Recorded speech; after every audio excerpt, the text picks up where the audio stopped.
Hello friends, welcome to my channel SRK Tuition Tutorial. Today we will discuss about the topic Equalates Division Lima. ठीक है, अब ये आपका जो real number system है उसमें आता है कि किस तरह से रियल नंबर सिस्टम की जो फंडामेंटल थ्योरी ऑफ अरिथमेटिक थी वो किस तरह से अराइज हुई थी। सबसे पहले हमारे पास इक्वलेट्स, हमारा एक मैथमेटिशियन था, उसने इसके ऊपर अपनी कुछ फंडामेंटल थ्योरीज दी थी, जैसे कि आप स्क्रीन के ऊपर देख ही रहे हो यहाँ पे इक्वलेट्स डिविजन्स लीमा। इसने क्या बताया था? इसने बताया था जो डिविजिबिलिटी ऑफ इंटीजर्स के बारे में बताया था इसने। ठीक है, कि किस तरह से हम डिविजिबिलिटी करते हैं इंटीजर्स की। ठीक है, नेक्स्ट इसने बताया था जितने भी हमारे पास पॉजिटिव इंटीजर्स हैं, जब हम उनको डिवाइड करेंगे, जैसे मेरे पास कोई पॉजिटिव इंटीजर है उसको डिवाइड करेंगे हम अदर पॉजिटिव इंटीजर के साथ, ठीक है, जैसे बी के साथ, तो हमारे पास हमेशा रिमाइंडर आर आएगा जो कि स्मॉलर होगा बी के कंपैरिजन में। जैसे कि मैं सपोज इधर मैं आपको बता देती हूँ, मान लो मेरे पास ए है, ठीक है, one positive integer, second positive integer मेरे पास बी है, ठीक है, और ये जो ए और बी है इन्होंने मेरे पास रिमाइंडर जो छोड़ा वो आर छोड़ा। ठीक है, तो हमारे पास हमेशा जो रिमाइंडर होगा वो स्मॉलर देन बी होना चाहिए, बी के स्मॉलर होना चाहिए। ठीक है, remainder is always smaller than B. ठीक है, तो देख सकते हो आप इस तरह से हमारा जो इक्वलेट्स डिवीजन लीमा मेथड है वो दिया गया था। तो बस आपने इसमें याद रखनी है चीजें कि इक्वलेट्स डिवीजन लीमा ने क्या कहा था। ठीक है, ऐसे ही हमारे पास उसने बोला था, उसने जो भी चीजें थी, जैसे एचसीएफ होता है, एचसीएफ की आपको फुल फॉर्म आनी चाहिए, हाईएस्ट कॉमन फैक्टर होता है, जैसा कि मैं लिख ही रही हूं, आप देख सकते हैं यहाँ से हाईएस्ट कॉमन फैक्टर। ठीक है, इसकी फुल फॉर्म आपने हाईएस्ट कॉमन फैक्टर निकालने होते हैं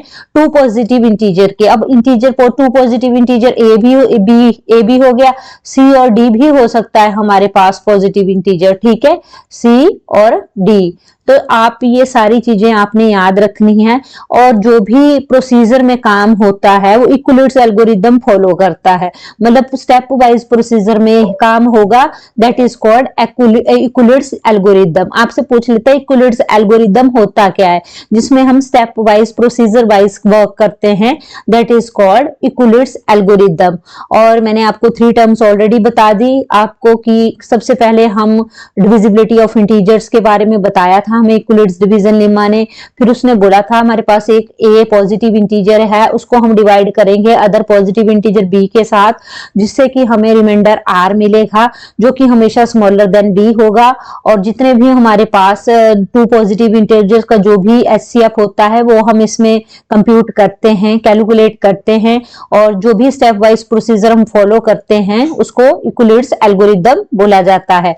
तो ये चीजें हैं, आपकी थ्योरी पार्ट है आपका रियल नंबर सिस्टम में। तो ये आपने सारी चीजें करनी है रियल नंबर सिस्टम में, ये सारा का सारा कवर करना है। अब जैसा कि आप देख ही सकते हो, नेक्स्ट टॉपिक है हमारे पास, बहुत ही ज्यादा इंपॉर्टेंट है, fundamental theorem. Fundamental theorem of किसकी फंडामेंटल थ्योरम है? अरिथमेटिक की। ये बहुत ज्यादा इंपॉर्टेंट है आपका रियल नंबर सिस्टम में। ठीक है, ये चीज आपको पता होनी चाहिए कि फंडामेंटल, आपने कोई क्वेश्चन आ जाता है इसके ऊपर, फंडामेंटल थ्योरम ऑफ अरिथमेटिक के ऊपर, तो वो आपको सॉल्व करने आना चाहिए। ठीक है, जैसे कि आपके पास क्वेश्चन, सबसे पहले तो आपको इस चीज के बारे में पता होना चाहिए कि फंडामेंटल थ्योरम ऑफ अरिथमेटिक होती क्या है। ठीक है, हमेशा ये क्या करती है, पॉजिटिव इंटीजर्स को एक्सप्रेस करती है। किसको? पॉजिटिव इंटीजर के बारे में बताती है। किसके बारे में बताएगा? ये पॉजिटिव इंटीजर के बारे में। ठीक है, ये चीजें याद रखनी है आपने सारी।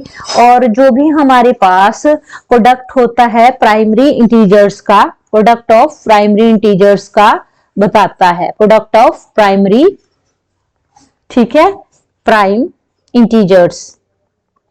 ठीक है, ये दो चीजें हैं। देखो, पॉजिटिव इंटीजर्स के बारे में बताती है हमें fundamental theorem of arithmetic, product of prime integers के बारे में बताती है। और जितने भी पॉजिटिव इंटीजर हैं हमारे, चाहे वो पॉजिटिव इंटीजर्स, ठीक है, पॉजिटिव इंटीजर, ठीक है। पॉजिटिव इंटीजर चाहे हमारे प्राइम हो, ठीक है, या फिर वो फैक्टराइज्ड हो, ठीक है, प्राइम और फैक्टराइज्ड, ठीक है, ये चीजें आपको पता होनी चाहिए। तो वो सारे के सारे हमारे प्रोडक्ट बताते हैं पावर का। क्या बताते हैं? Product of powers of prime integers, ठीक है, जैसा कि आप स्क्रीन के ऊपर देख ही रहे हो। अब ये चीजें आपने याद रखनी। फंडामेंटल थ्योरी ऑफ अरिथमेटिक हमें पॉजिटिव इंटीजर्स के बारे में बताती है, जो भी पॉजिटिव इंटीजर्स है उसको एक्सप्रेस करती है, और जो प्रोडक्ट होता है हमारे पास प्राइम इंटीजर्स का उनके बारे में इंफॉर्मेशन देती है। और जितने भी हमारे पास पॉजिटिव इंटीजर्स है उनको हम क्या करते हैं? फैक्टराइज करते हैं, और जो भी उनका जो प्राइम नंबर्स है हमारे पास उनको हम फैक्टराइज भी कर सकते हैं, और जो उनका प्रोडक्ट होगा वो हमेशा पावर ऑफ प्राइम इंटीजर्स होगा, ठीक है। ये सारी चीजें आपको पता होनी चाहिए। और ये आप इधर देख सकते हो हमारे पास, अगर आपने इसको समझाना है तो आप इस तरह से समझा सकते हैं। ए क्या है मेरे पास? पॉजिटिव इंटीजर है। क्या है? पॉजिटिव इंटीजर, जो कि आप स्क्रीन के ऊपर देख रहे हो। अब मैंने क्या बोला? Product of powers of prime integers. अब आप यहाँ पे देख सकते हो P1, P2, P3, P4, ये क्या हो रहा है? ये प्रोडक्ट है इनका, ठीक है, ये प्रोडक्ट है किसका? हमारे पॉजिटिव इंटीजर का प्रोडक्ट है, ठीक है। इसका जो पावर्स होगी प्राइम की वो हमेशा क्या होगी? प्रोडक्ट होगी। अब हम ए का स्क्वायर कर देते हैं। A square is equal to P1, P2, P3 up to Pn। अब देखो नेक्स्ट में मैं करती हूं ए का स्क्वायर करती हूं, तो सारी की सारी जो प्राइम फैक्टर्स की पावर्स होगी वो क्या हो जाएगी? मल्टीप्लाई। तो P1 का होल स्क्वायर, सबकी स्क्वायरिंग कर देनी है हमने। P2 का होल स्क्वायर, P3 का whole square up to Pn का होल स्क्वायर। तो यही हमारी फंडामेंटल थ्योरी ऑफ अरिथमेटिक है। तो ये चीजें आपने इंप्लीमेंट करनी है, आपको पता होना चाहिए किसकी फॉर्म में हम फंडामेंटल थ्योरी ऑफ अरिथमेटिक को यूज करते हैं। ये लिख देनी है आपने expression P1, P2, P3 up to Pn। ये हमारी फंडामेंटल थ्योरम ऑफ अरिथमेटिक बोलती है, ठीक है। हमेशा हमारा A अपॉन B होगा। प्रूव करोगे तो आपके पास हमेशा क्या रिजल्ट आ जाएगा? A अपॉन B की फॉर्म में। तो ये सारी चीजें हमारी फंडामेंटल थ्योरी ऑफ अरिथमेटिक में आती है, और इसमें हम फाइंड आउट करते हैं, जैसे HCF निकालना हो आपने, ठीक है, LCM निकालना हो आपने पॉजिटिव इंटीजर्स का, तो हम किससे निकालते हैं? जब भी आपने HCF निकालना है, LCM निकालना है पॉजिटिव इंटीजर्स का, किसका? पॉजिटिव इंटीजर का, तो हम किसका यूज करते हैं? फंडामेंटल थ्योरी ऑफ अरिथमेटिक का, ठीक है। एक और चीज आपने याद रखनी है, इसमें जो डेसिमल रिप्रेजेंटेशन होती है हमारे पास रैशनल नंबर की, वो हमारी टर्मिनेट होती है और नॉन टर्मिनेट भी हो सकती है जब तक वो रिपीट करती रहेगी, ठीक है। इसमें जो प्राइम फैक्टराइजेशन होती है हमारे पास डिनोमिनेटर की रैशनल नंबर की, ठीक है, जो कंप्लीटली क्या कर देती है? हमारे डेसिमल रिप्रेजेंटेशन होती है उसके नेचर को रिवील कर देती है। और जो भी फंडामेंटल थ्योरम है हमारी अरिथमेटिक की, उसका मेन काम यही है कि हमें डेसिमल एक्सपेंशन के नेचर के बारे में बताती है, जो भी हमारे रैशनल नंबर्स होते हैं उनके साथ, ठीक है। तो ये चीजें आपको आनी चाहिए, और इसमें हम स्टडी करेंगे डिविजन्स ऑफ नंबर्स के बारे में, जो कि सारी चीजें आपको आनी चाहिए। अब मैं आपको एक इसमें डिविजिबिलिटी रूल भी बता देती हूँ कि डिविजिबिलिटी रूल क्या होता है। सबसे पहले तो आपको डिविजिबिलिटी रूल पता होना चाहिए, ये बेसिक है इसलिए मैं बता रही हूँ, थ्योरी है तो आपको पता होना चाहिए। डिविजिबिलिटी रूल किस चीज का? डिविजिबिलिटी रूल बताना है आपने रियल नंबर्स का, ठीक है, divisibility rule of real number, ठीक है। तो ये आपने ध्यान रखना है। तो डिविजिबिलिटी रूल यही बोलता है हमारे पास नॉन जीरो इंटीजर होना चाहिए। मान लो मेरे पास है नॉन जीरो इंटीजर, क्या है? Non zero integer. Non zero integer क्या है मेरे पास? A, ठीक है। अब आपने उसको क्या करना है? वो क्या बोलता है कि डिवाइड करो इंटीजर V को, ठीक है, डिवाइड करना है मैंने किसको, इंटीजर बी को। ये आपने याद रखनी है चीज। जब आप डिवाइड करोगे तो हमारे पास एक इंटीजर वहां एग्जिस्ट होना चाहिए, there exist an integer V, ठीक है, ये चीज आपको पता, सी, ठीक है। तो हमारे पास क्या बनेगी इक्वेशन, जैसा कि आप स्क्रीन के ऊपर देख ही रहे हो। तो क्या इक्वेशन बनी हमारे पास, divisibility rule of real number हमें बोलता है कि हमारे पास कोई नॉन जीरो इंटीजर है ए, वो डिवाइड करते हैं हम उसको बी के साथ, तो वहां पे हमारे पास एक एग्जिस्ट करता है इंटीजर सी नाम का। जब हमारे पास क्या बनेगा, डिविजिबिलिटी रूल क्या बनेगी हमारे पास इक्वेशन, तो B is equal to A सी, ये याद रखनी है आपने, ठीक है। जिसमें अब इंटीजर बी को क्या बोल सकते हैं हम, जो इंटीजर बी क्या हुआ हमारे पास, डिविडेंड, क्या हुआ, डिविडेंड, ये याद रखना है। और हमारे पास जो इंटीजर ए है वो क्या बना, डिवाइजर बना, ऑब्वियस सी बात है, ये मेरे पास क्या हो गया, डिवाइजर, ठीक है। और जो मेरे पास इंटीजर सी बचा, ये क्या हो गया, कोशिएंट, क्या बन गया ये, कोशिएंट। तो ये चीजें आपने याद रखनी है सारी कि किस तरह से divisibility rule of prime number हम यूज करते हैं। ये देख लो, प्राइम नंबर लिख दे, sorry, divisibility of real number, तो यहाँ पे मैंने लिख दिया, ये आपने परफॉर्म करना है। डिविजिबिलिटी ऑफ रियल नंबर में जब हमारे पास, आप सबको पूछ लेंगे पेपर में, divisibility rule of real number क्या होता है, आपने बोलना है divisibility rule of real number में हमारे पास नॉन जीरो इंटीजर होते हैं, जो कि ए है, ठीक है, वो डिवाइड करता है हमारे इंटीजर वी को, फिर वहां पे एग्जिस्ट करता है हमारे पास इंटीजर सी, तो उस टाइम हमारे पास B is equal to A सी की इक्वेशन फॉर्म होती है। बी है हमारे पास, वहां पे ए और सी क्या करेगा, इक्वेशन बना दी, बी क्या हो गया इसमें, डिविडेंड हो गया, ए क्या बन गया, डिवाइजर, और सी क्या बन गया, कोशिएंट। इस तरह से हमारी divisibility rule of real number equation होती है। तो अब समझ आ गया आपको, ऐसे आपने परफॉर्म करना है सारा का सारा, ठीक है। अब जैसे मैं आपको एक एग्जांपल बता देती हूँ इसका, मोटा मोटा सा, जैसे मैं अभी से रव कर देती हूँ। तो देखो, नेक्स्ट है हमारे पास, जैसे 3 है आपके पास, क्या है, 3 किससे डिवाइड, 3 को आप अगर डिवाइड करते हो 36 से, ठीक है, 36 से क्या करना है आपने, 3 को क्या करना है, डिवाइड, ठीक है।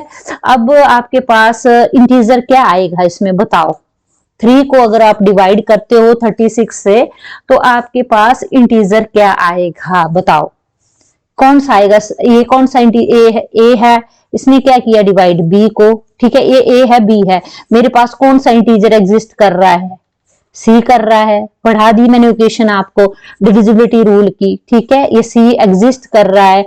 अब क्या था मेरे पास, इसका जो divisibility rule of real number था, तो वो क्या था मेरे पास, B is equal to A C, ठीक है, यही था ना मेरे पास rule, B is equal to A और सी, ठीक है।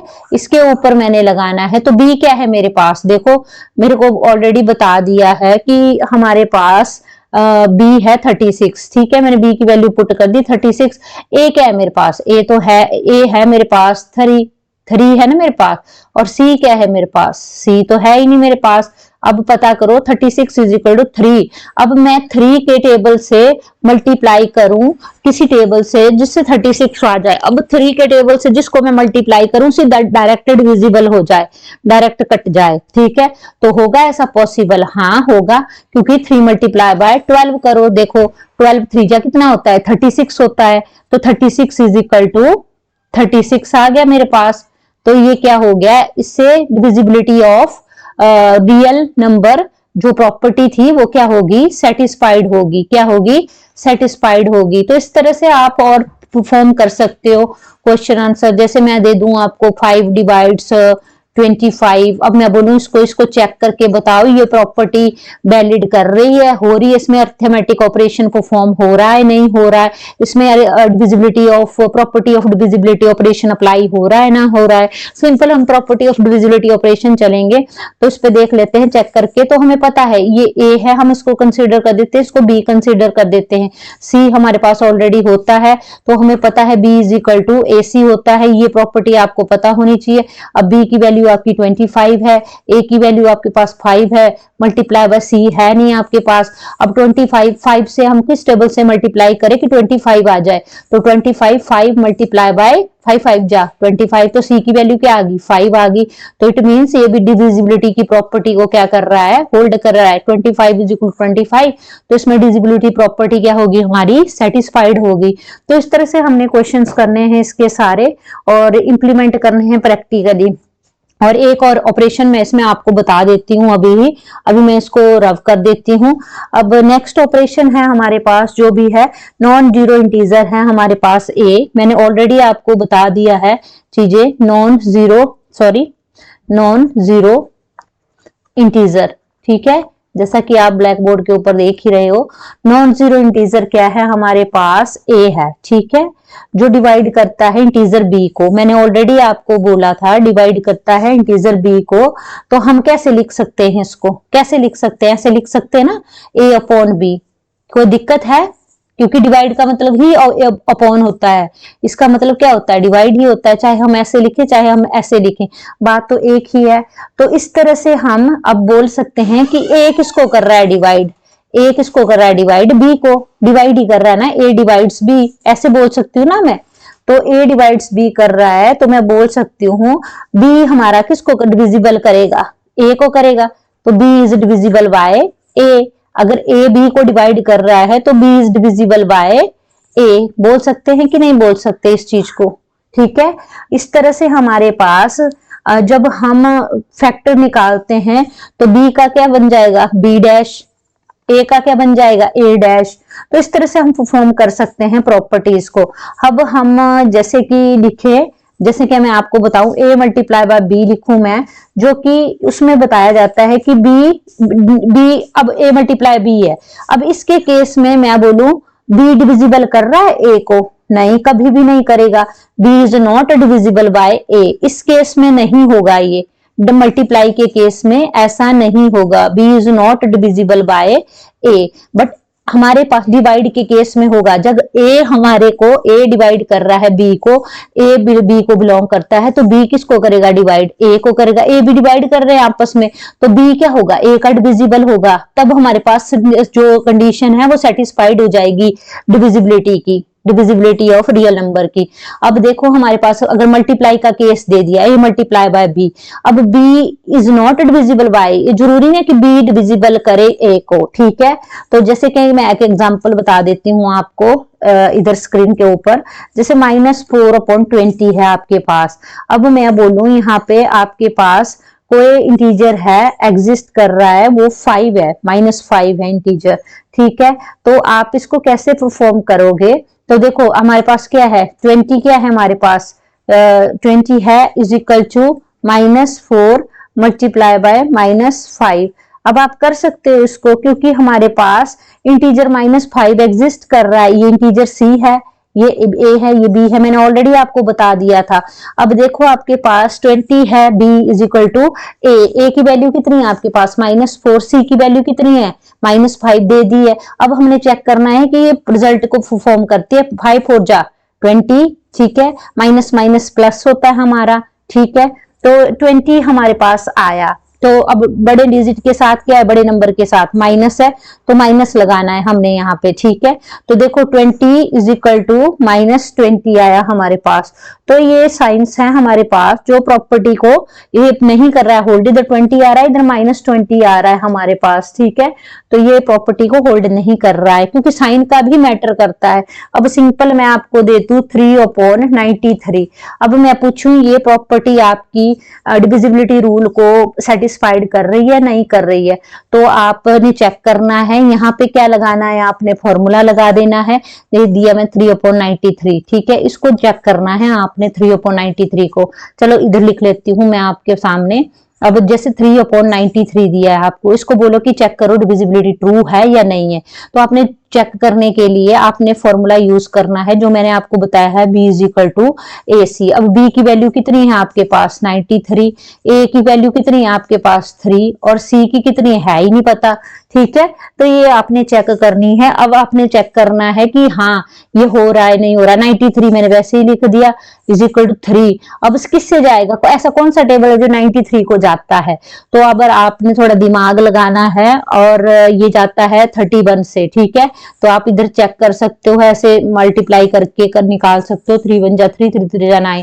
देखो 93 से चले गया। यस, ये 93 इज इक्वल टू 93 हो गया। तो इसमें जो डिविजिबिलिटी रूल है वो हमारा सेटिस्फाइड हो गया। ठीक है, तो इस तरह से हमने ये थ्योरी पार्ट मैंने आपको कवर करा दिया।